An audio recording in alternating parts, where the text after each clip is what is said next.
Father Paul Thelakkat telephone line ചേരുകയാണ്. Father Paul Thelakkat, എങ്ങനെയാണ് Francis മാർപ്പാപ്പയുടെ സേവനങ്ങൾ, കത്തോലിക്ക സഭയ്ക്ക് അദ്ദേഹം നൽകിയ സംഭാവനകൾ താങ്കൾ കാണുന്നത്? 12 കൊല്ലമാണ് ഫ്രാൻസിസ് മാർപ്പാപ്പ കത്തോലിക്ക സഭയെ ഭരിച്ചത്. ഈ ഭരണകാലം ചരിത്രത്തിൽ ആദ്യമായിട്ടാണ് ഒരു ജസ്യൂട്ട് വൈദികൻ മാർപ്പാപ്പയാകുന്നത്. അതോടൊപ്പം തന്നെ യൂറോപ്പിന് പുറത്തേക്ക് പാപ്പ സ്ഥാനം പോകുന്നതും ഇത് ആദ്യമായിട്ടാണ്. ഒരു ലാറ്റിൻ അമേരിക്കക്കാരനാണ്, അർജന്റീനയിൽ നിന്നുള്ള ലാറ്റിൻ അമേരിക്കക്കാരനാണ് മാർപ്പാപ്പയായത്. അദ്ദേഹം ഇറ്റാലിയൻ വംശജനാണെങ്കിലും പരിപൂർണമായി അർജന്റീനയിൽ വളർന്നവനാണ്. ആ വിധത്തിൽ ഏറ്റവും പ്രധാനമായ കാര്യം പാർശ്വവൽക്കരിക്കപ്പെട്ട മനുഷ്യരുടെയും പാവങ്ങളുടെയും പീഡിതരുടെയും പുറത്താക്കപ്പെട്ടവരുടെ ശബ്ദമായി മാർപ്പാപ്പ മാറി എന്നുള്ളതാണ് ഏറ്റവും പ്രധാനം.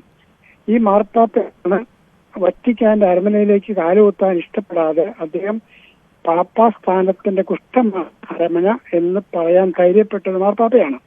അദ്ദേഹത്തിന്റെ 15 കൊല്ലത്തെ ഭരണകാലം 2 കാര്യങ്ങളിൽ ഏറ്റവും ശ്രദ്ധേയമാണ്. ഒന്നാമത്തെ കാര്യം, എല്ലാ മനുഷ്യരെയും ഉൾക്കൊള്ളുന്ന മനസാക്ഷിയായി പ്രവർത്തിച്ച ഒരു മാർപ്പാപ്പയാണ് അദ്ദേഹം. അത് കത്തോലിക്ക സഭയുടെ അധ്യക്ഷൻ എന്ന വിധത്തിൽ മാത്രമല്ല, ലോകത്തിന്റെ മുഴുവൻ മനുഷ്യരുടെയും ഉൾക്കൊള്ളുന്ന ഒരു മനുഷ്യാവകാശത്തിന്റെ ശബ്ദമായി മാറിയ മാർപ്പാപ്പയായിരുന്നു ഫ്രാൻസിസ്. ഈ ഫ്രാൻസിസ് മാർപ്പാപ്പയാണ് ചരിത്രത്തിൽ ആദ്യമായിട്ട് ഇതുവരെയുള്ള പേരുകളൊന്നും സ്വീകരിക്കാതെ ഫ്രാൻസിസ് അസീസിയുടെ പേര് ആദ്യമായി സ്വീകരിച്ച ഒരു മാർപ്പാപ്പയുമാണ് അദ്ദേഹം. അതിന് വളരെ വ്യാപകമായ അർത്ഥമുണ്ട്. ഫ്രാൻസിസ് അസീസിയാണ് 3 കുരിശുയുദ്ധ കാലത്ത് ആ കുരിശുയുദ്ധക്കാരുടെ മോഹങ്ങളോ അഭിപ്രായങ്ങളോ മാനിക്കാതെ കുരിശുയുദ്ധത്തിന് നിയന്ത്രണ രേഖ വിട്ട് കടന്നുപോയി സുൽത്താനുമായി നല്ല ബന്ധം സൃഷ്ടിച്ച ഒരു വിശുദ്ധനാണ് ഫ്രാൻസിസ് അസീസി. അതുപോലെ തന്നെ നിർണായകമായി മറ്റുള്ളവരാരെയും പരിഗണിക്കാതെ മനുഷ്യത്വത്തിലേക്ക് നീങ്ങി നിന്ന് എല്ലാ യുദ്ധങ്ങളും അവസാനിപ്പിക്കണം, എല്ലാം സൗഹൃദത്തിൽ മനുഷ്യൻ ജീവിക്കണം, സമാധാനത്തിൽ ജീവിക്കണം. അദ്ദേഹത്തിന്റെ ആത്മകഥ ഹോപ്പ് എന്ന പുസ്തകമാണ്, പ്രതീക്ഷ എന്നാണ്. അതാണ് അതിനകത്ത് അദ്ദേഹം 52 യുദ്ധങ്ങൾ ഇപ്പോൾ നടക്കുന്നുവെന്നും അതിൽ ഏറ്റവും കൂടുതൽ വേദനിക്കുന്നതും പീഡിപ്പിക്കപ്പെടുന്ന കുട്ടികളും സ്ത്രീകളുമാണ് എന്നും പറയാൻ ധൈര്യം കാണിച്ച മാർപ്പാപ്പയാണ്. ഈ മാർപ്പാപ്പയാണ് ട്രംപിനോട് പോകും.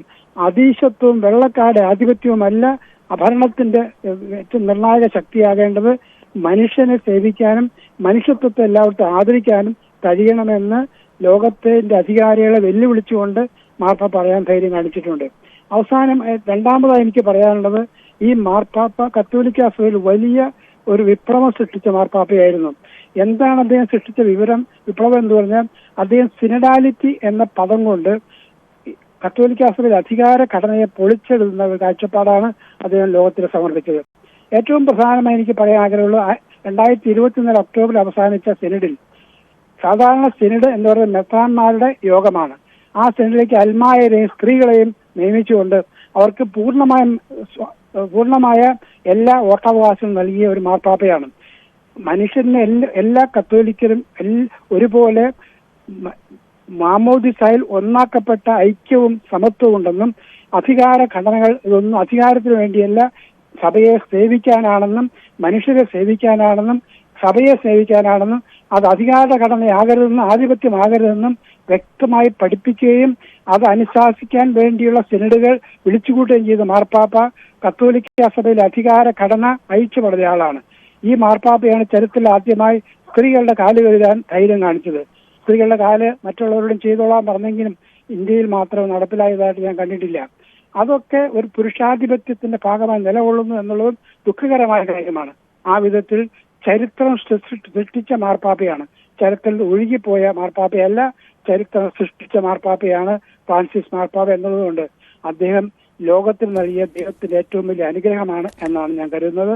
ഈ അനുഗ്രഹമാണ് ഇപ്പോൾ നമ്മിൽ നകർന്നു പോയിരിക്കുന്നത്. ഈ അനുഗ്രഹം സഭയ്ക്കും ലോകത്തിനും അനിവാര്യമാണ്. കലുഷിതമായ ലോകത്തിൽ ഈ സമാധാനത്തിന് ദൗത്യം ഉണ്ടാക്കാൻ, പ്രത്യേകിച്ച് മുസ്ലിം സമുദായവുമായും ബന്ധപ്പെടാൻ വേണ്ടി 12 വർഷത്തിന്റെ ഭരണത്തിനിടയിൽ 14 അറേബ്യൻ രാജ്യങ്ങളിൽ അദ്ദേഹം സന്ദർശനം നടത്തി. എല്ലാ മുഹമ്മദീയരുമായും മുസ്ലിങ്ങളുമായി നല്ല ബന്ധം ഉണ്ടാക്കാൻ ശ്രമിച്ചു. ഇന്ത്യയിൽ വരാനും ഇന്ത്യക്കാരുമായി ബന്ധപ്പെടാൻ അദ്ദേഹം ആഗ്രഹിച്ചു. വരാൻ സാധിക്കാതെ പോയി എന്നുള്ളത് നമുക്ക് ലഭിക്കാതെ പോയ ഒരു അനുഗ്രഹമാണ്. ശരിയാണ് ശ്രീ ഫാദർ പോൾ തേലക്കാട്, ഈ സമയത്ത് അനുസ്മരിച്ചതിന് നന്ദി. എന്തായാലും ഓരോ മാർപ്പാപ്പമാരുടെയും ജീവിതം, അവരുടെ സേവനങ്ങൾ അത് വളരെയധികം ചർച്ച ചെയ്യപ്പെടുകയും വിമർശിക്കപ്പെടുകയും ഒക്കെ ചെയ്യുന്നതാണ്. അതിൽ ഫ്രാൻസിസ് മാർപ്പാപ്പ, അദ്ദേഹത്തിന്റെ സേവനങ്ങൾ അദ്ദേഹം സഭയ്ക്ക് നൽകിയ സംഭാവനകളായി തന്നെ കരുതപ്പെടും എന്നാണ് അനുസ്മരിക്കുന്ന സഭാവിശ്വാസികളും സഭാ നേതൃത്വങ്ങളും ഒക്കെ